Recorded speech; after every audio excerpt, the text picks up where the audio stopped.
الله الرحمن الرحيم الحمد لله رب العالمين سليمان كوليبالي abla andan jite ni fula bolendo bide ni sogoma ni fly ay fula Koulibaly fula awa abay ayo ntse gamba fly ala de ay ne ma fodi ba me Koulibaly fula abay nta asgile nyakro abla kana ni rojan ngana ni afla ni krefe kuma bal odo donc sigim fedo o ci godi sigim fedo ay fly re awa Koulibaly fula abke Allahu akbar Allah sallil Allah yafi amin je sais que tu parles peu quand même parce que tu mais ma foi Allah yafi Souleymane Koulibaly abla sawre mo sawre abla ay d'accord écoutez Saballa. Saballa. Ouais, d'accord. Souleymane Koulibaly Foulagé. Ablandan. Donc, Bamana vous voyez ça. Ni n'a Souleymane Koulibaly Foulagé. Bamana m'a dit à vous dire. Ah, tu fais fort. Tu fais fort. Bon, tu m'as fait quoi? Qu'on est d'engrais gola. N'est d'engrais gola. Vous sont drôles fort. Alhamdulillah. Bamana go. Ko julu tu kan souffre. Abla abukan na dona sufa abukan sufa de mama go ko ni juru dona sufa abukan sufa na no sufa ko sufa abukan Allahu akbar o ka fa kan nga fam o ka fam ko ni sufa ni fa de juru sara ko sara kala o tisra o tinyo o ko ne o tinyo fere to di ay fengelente abla ni su che fa te juru sara ay Orshije il fura de il fura il faut les lamener mais il faut car ça il faut te juru sara abla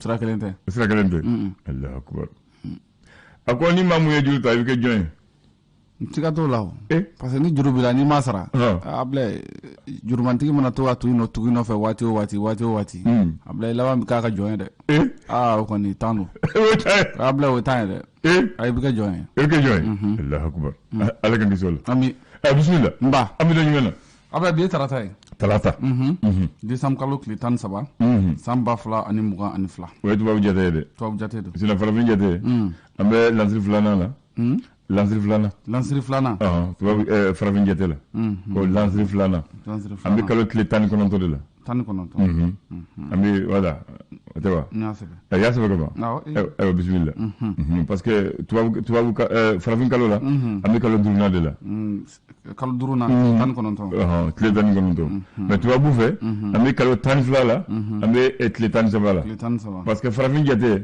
kalo be dam tubabu tna damne janvier anta bna damne jomine de jomine domba makono domba lansri folo lansri flana ambola ni dore nana mba fuye mujme jité umulega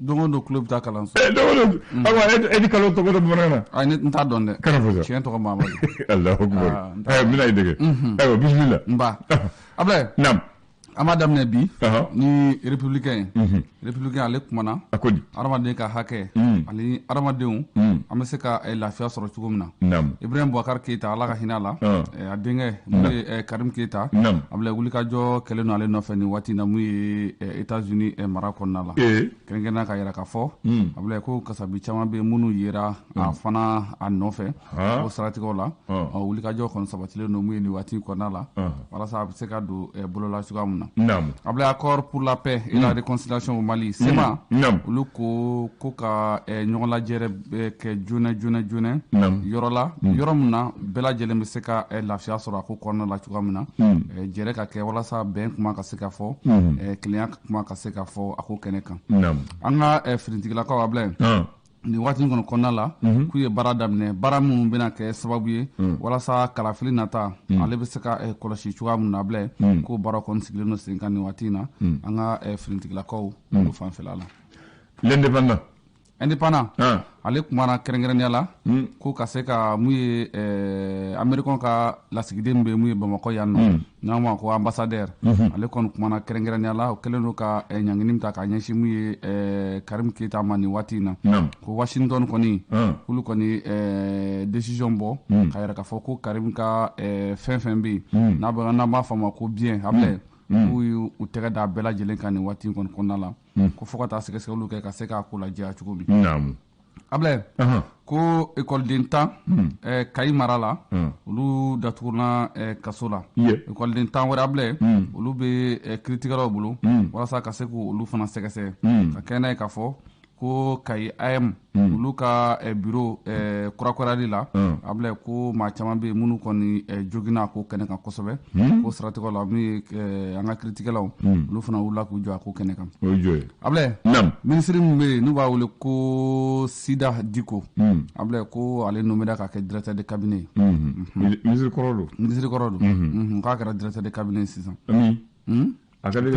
primature la ayiwa kɛra directeur de cabinet ye ablɛ ko ni baaraw jateminɛ CNPM o tɛ conseil national du patronat ye wa ko nin waati kɔni kɔnɔna la Musa Dɛɛ ka bureau Musa Dɛɛ ka Bali ablɛ olu ko olu kɔni b'a ka ɲɛɲini collectif fɛ ko bureau in ko ka élection tɛmɛnen ablɛ ko k'a annulé kabako k'u bɛ k'o laɲini kɛ ayiwa ko ni baaraw jateminɛ an b'a fɔ nin waati na muguju pɛrɛ ablɛ k'ale kɛra sababu ye ka maa caman kɔni bɔnɛ o ni na kɛrɛnkɛrɛnnenya la an b'a fɔ an ka finitigilakaw waati laban ninnu kɔnɔ fana na olu kɔni ye gosili kɛ kosɛbɛ mun ye bamaci wale kɛbaw mun ye Guruma mara kɔnɔna la lesɔn faso ka fasiri ablɛ ko dɔ farala an ka sanfɛ kalanso min filɛ fo Kabala nin waati kɔni kɔnɔna la campus universitaire ablɛ ko dɔ farala a ko kan ko bloc 7 ɲɔgɔn olu kan ka jɔ a ko kɔnɔna la ko ni baara ninnu kɛ jateminɛ a kan ka jɔ yɔrɔ min na a bɛ dugukolo min kan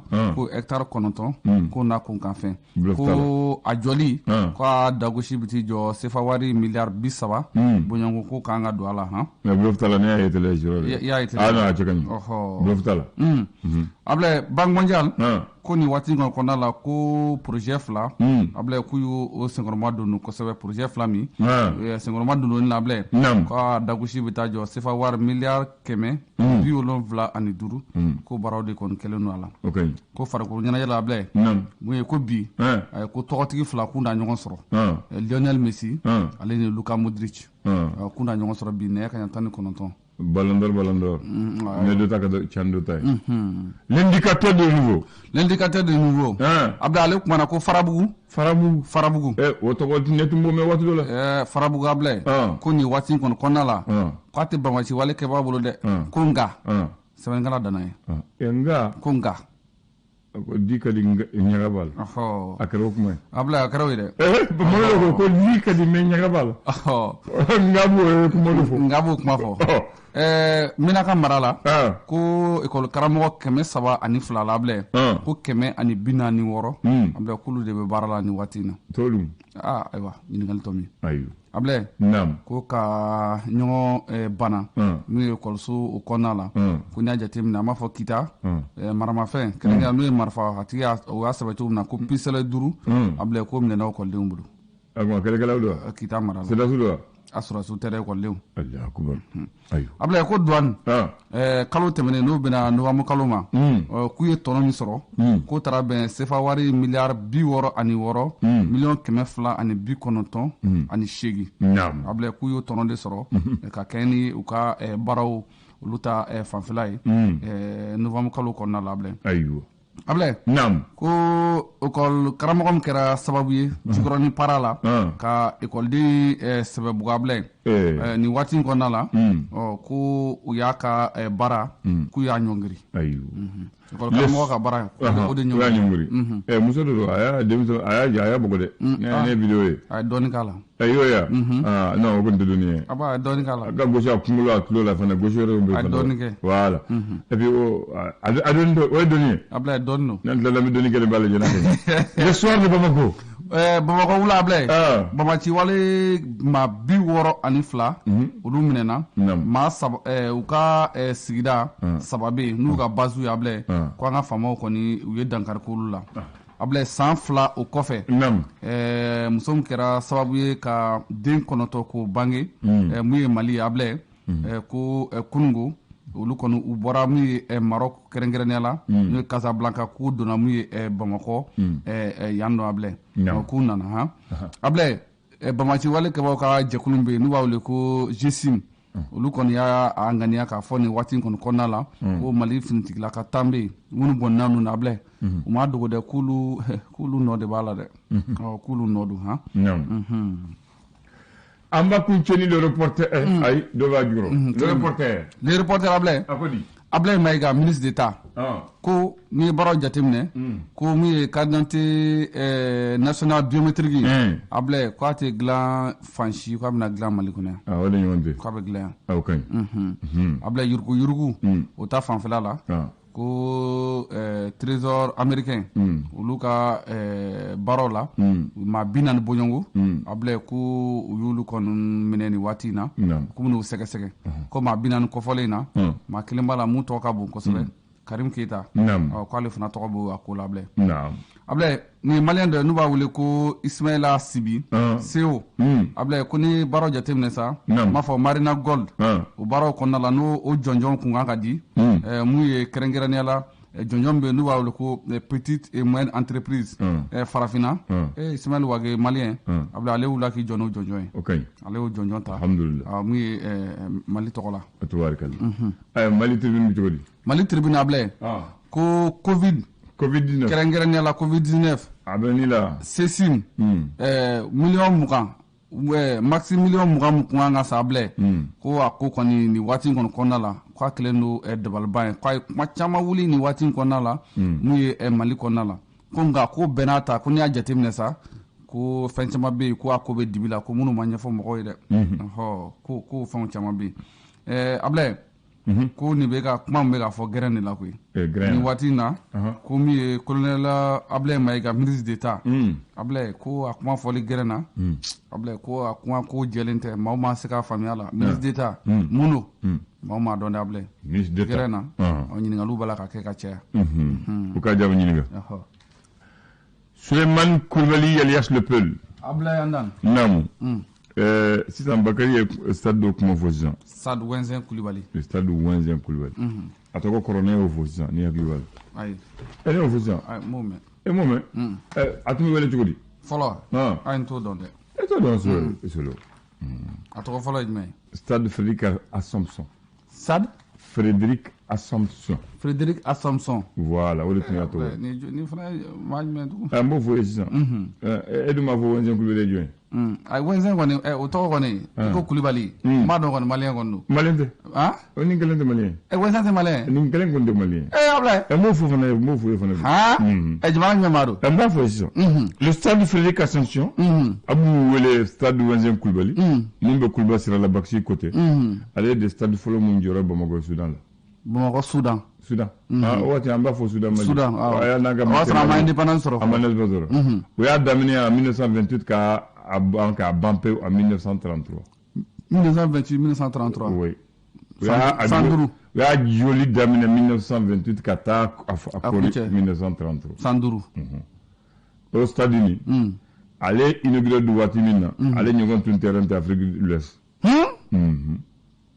unique dans sa construction et sa structure en Afrique de l'Ouest. Parce que Vélodrome il y avait un terrain de football, ballon terrain bala, basket bala, athlétisme bala, à niveau voilà. Les murs de clôture étaient surmontés par des grillages. L'enceinte était éclairée, et comporte des vestiaires fonctionnels. À l'époque.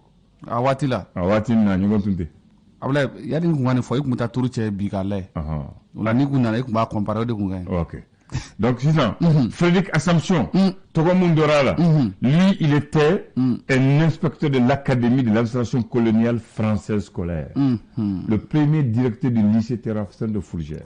Ex-Askia Mohamed. Voilà. Non, actuel Askia Mohamed. Il était le premier directeur de Terrafin de Fourgère. Il était inspecteur d'académie. Il est amoureux du sport. Le terrain là, c'est un terrain scolaire. Où il y a du pour les scolaires. Ouais, parce mais comme terrain, comme terrain tout est, moi tout le terrain par rotation. Les équipes là, Aigle Noir, Richelieu, Gallieni, le Foyer, Rassi, Club de Bamako, Jeanne d'Arc, la SPT, la Cheminot, l'Espérance, le Niger, l'SPT, l'ISI, le Tombé au Watin là. Le Tombé programme de que, Kabonyo, entraînement kala, ni école d'entraînement. En indépendance en 60, Modibo de y'a togo fale, k'a kɛ stade Wenzin Koulibaly. Wengen Koulibaly, c'était un enseignant et un homme politique, voltaïque, burkinabé, Monchi Dodo. À Koulibaly et Monchi. Donc, il était ami personnel de Modibo Keïta. Grand figure du syndicalisme et enseignant, politicien reconnu, membre de l'ISRR. Donc, Alain Modibo et tout, nous serons au Kanou de là. Politique sera, école Karamogo sera, à Kanou là. Donc, au Kanou de Koso. Modibo a Togodal. Ils sont des Maliens. Ko ma fa ya kanu ni femme fa ko ma jufa donc ya femme maleno donc c'est comme malendo anga to itala malendo donc c'est ya femme to fula muntu mbala mun kama wadi voilà comme bakari afo na fa na bo fo yebi inche ni baraji inche kambe